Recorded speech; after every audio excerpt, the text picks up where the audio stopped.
Olá, pessoa abençoada, como você tem passado? Estou muito feliz de estar aqui mais uma vez, trazendo um pouco da palavra do Senhor, que você possa continuar seguindo, compartilhando, possa estar divulgando mais do amor do nosso Pai.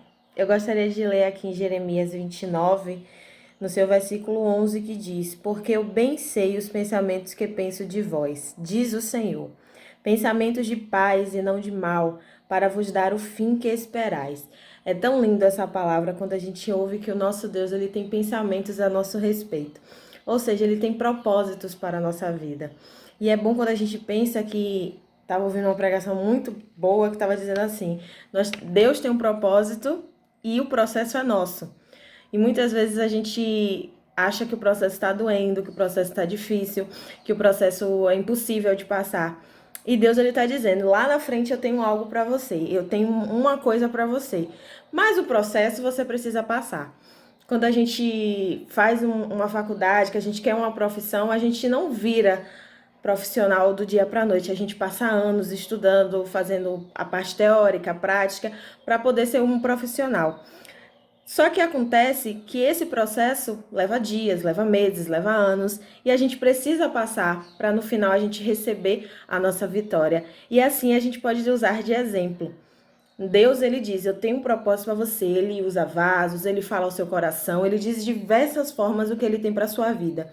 Mas a gente precisa entender que para chegar ali onde Deus quer, a gente vai passar por muitas outras situações que vão testar a nossa fé. Uma coisa interessante é Romanos 5:3, ele diz assim que a nossa a gente se gloria nas tribulações, porque essa tribulação, ela produz a paciência. A paciência produz a experiência, e essa experiência produz uma esperança. E essa esperança, ela não traz nenhuma confusão. É muito lindo de se ver porque se aplica nessa passagem que a gente acabou de ler. Ele tem um pensamento para nos não fazer mal, mas para dar o fim que a gente espera. Em outras traduções diz que tem planos de dar esperança e um futuro para a nossa vida. E essa esperança é o resultado de tudo aquilo. É o resultado de tudo aquilo que a gente passou, da tribulação, da paciência, da experiência, e produziu essa esperança. Jesus, ele... Uma coisa que eu falo muito com as minhas alunas, é uma coisa interessante, que Jesus, ele veio, o verbo se fez carne. Ele veio aqui, ele foi bebê, ele foi criança, ele foi adolescente, ele foi jovem, ele foi adulto. Jesus, ele não pecou, mas será que quando ele estava caminhando no deserto, ele não sentiu uma dor de cabeça? Muitos dias a gente acorda com uma dor de cabeça e diz: "Ah, aquele dia para mim não serve, tá difícil, eu não tô conseguindo pensar". E Jesus, ele padeceu as mesmas necessidades que a gente. Será que ele não sentiu calor? Será que Jesus não sentiu fome? Isso tudo ele está dizendo. Eu passei por diversas situações para te mostrar que o processo você consegue passar. O processo você consegue seguir adiante. Basta você acreditar. Que lá na frente, quando a gente não sabe que a gente tem que exercer a nossa fé, é uma prova de fé, é uma prova de fogo. A gente tem que dizer assim: eu não sei o que me espera, mas eu preciso confiar em Deus que algo vai acontecer. A gente coloca a nossa fé em prática. Mas quando a gente vê Deus falando com a nossa vida, com a nossa alma, com o nosso coração, dizendo: Eu tenho isso para você. Ele já disse: Esse propósito eu tenho para sua vida. Agora, o processo para você passar, o caminho que vai te levar a esse objetivo, aí já cabe a cada um de nós. Nós temos um dia que a gente amanhece e diz: Ai, Deus, esse dia eu não podia ir para conta, que não tô legal. Tem aquele dia que a gente quer ganhar o mundo, que a gente quer fazer tudo, que a gente tá alegre, que a gente podia o dia ter 48 horas, que a gente vai conseguir resolver tudo. Cabe a cada um de nós entender o nosso limite, o nosso tempo, entender que a gente pode vencer. E entender que no dia mal a gente pode se recolher também, porque a Bíblia diz que há tempo para tudo. Agora entender que a gente precisa passar por esse processo. Não murmure, não estrague até onde você chegou, para você não ter que voltar de novo para o início. Mas confie que o Senhor Jesus ele tem resposta para todas as nossas situações. A tribulação, o momento da confusão, o momento da angústia, o momento que a gente está passando por muitas coisas, ela produz uma paciência. Imagine, passou por muita coisa difícil e essa coisa difícil produziu uma paciência em você. Quando você está paciente, quando você está calmo, você está passando pela situação entendendo que você tem que passar por ela, essa paciência ela produz uma experiência. Poxa, toda vez que eu passar por uma prova, eu vou ter uma experiência, você tem experiência para contar.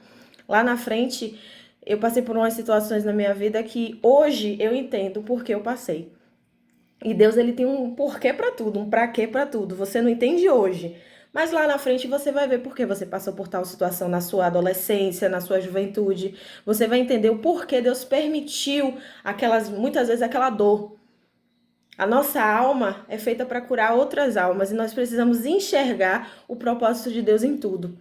E aí, depois de você passar a tribulação, produzindo uma paciência, produzindo uma experiência, essa experiência, ela produz uma esperança.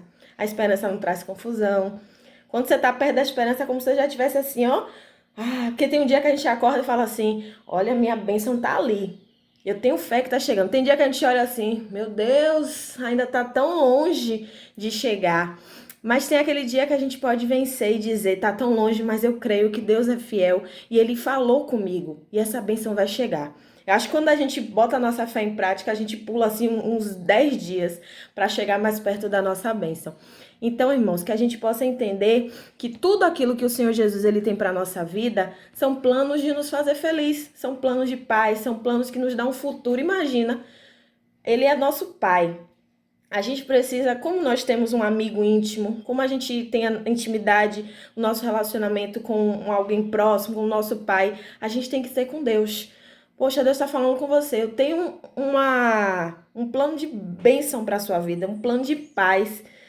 Às vezes a gente chega na presença de Deus, a gente chega com tantas restrições. Ellen, você está dizendo que eu não devo adorar a Deus com restrições? Não, a gente tem que adorar a Deus com temor, com tremor, com reverência, claro, porque Deus ele é soberano.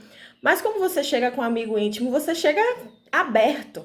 Muitas vezes a gente passa por situações difíceis dentro da nossa caminhada, porque a gente chega para Deus com muita demagogia, com muito dedo. E Deus ele está querendo ver a sinceridade do nosso coração. Então, às vezes, ele permite que você esteja no vale, que se você esteja no deserto, porque aí, quando a gente está naquela tristeza, a gente fala com Deus como a gente não fala todo dia. A gente fala com Deus de uma forma tão aberta, tão sincera, tão peito rasgado. Sabe aquela oração que você chega e você não sabe nem como foi que você ajoelhou, como você deitou, como você está andando, como você começou a orar. Você não quer cantar um hino, você não consegue, você começa a chorar. Sabe aquela coisa que vem lá de dentro? Deus, ele quer isso. E às vezes a gente precisa passar por situações para dizer, oh Deus, eu cheguei na tua presença, não sei como, mas isso, adorar ele. Ele só quer isso de nós. E muitas vezes a gente chega de muitas coisas para chegar até Jesus e falar de dentro do nosso coração. Ele está dizendo que eu tenho para você são planos de bênção, planos de paz, de fazer prosperar, de dar esperança, de dar um futuro. Eu não tenho planos para fazer você sofrer.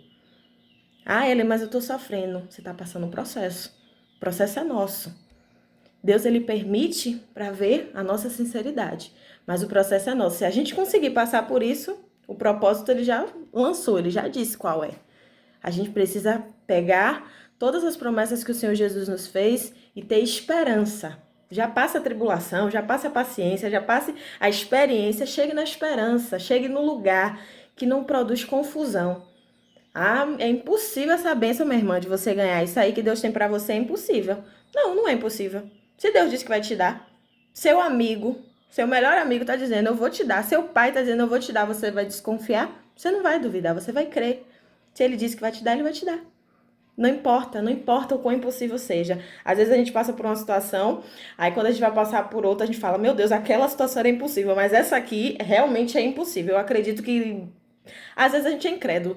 Deus, acho que nem o Senhor vai querer resolver. Mas a gente precisa confiar. A Bíblia diz que ele é o Deus do impossível. Aquilo que a gente, larga e diz, Deus, eu não consigo mais. Aí Deus fala, opa, é a minha hora de chegar e fazer. Porque você parou de botar o seu dedo, você parou de dizer, você parou de resolver, você entregou nas minhas mãos. E aí ele faz da melhor forma quando ele faz assim. Então que nós possamos continuar crendo que a palavra do Senhor diz para a nossa vida. Ele tem planos de bênção. O Senhor Jesus, ele tem os pensamentos a nosso respeito.